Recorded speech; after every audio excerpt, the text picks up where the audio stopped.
Hi, welcome to Killa's Garage. I'm Killa, and today I'm going to show you a better way to remove and reinstall your front wheel.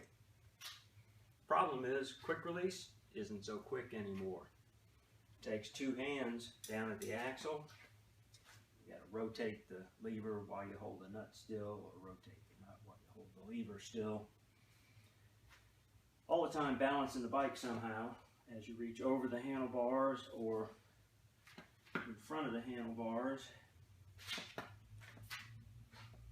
Here's a better way. Face the bike. Hold the handlebars with your left hand. Put your left foot next to the wheel and press your calf against the nut. Now, when you open the lever, you hold the nut with your calf while you give the lever a couple of turns.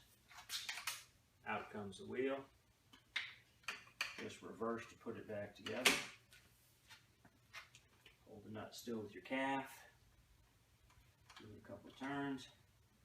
And here's the tricky part. Before you tighten the lever, take your calf away. Let the fork settle down over the axle. Make sure the wheel is centered. Then tighten the lever, and you're good to go. Two tips. Don't try this in your best khaki slacks, or you'll probably get a grease stain on the calf. And two, don't do this if your quick release sticks out beyond the end of the nut, or you'll screw the skewer into your leg. Please don't ask me how I know this. Thanks for watching Killa's Garage.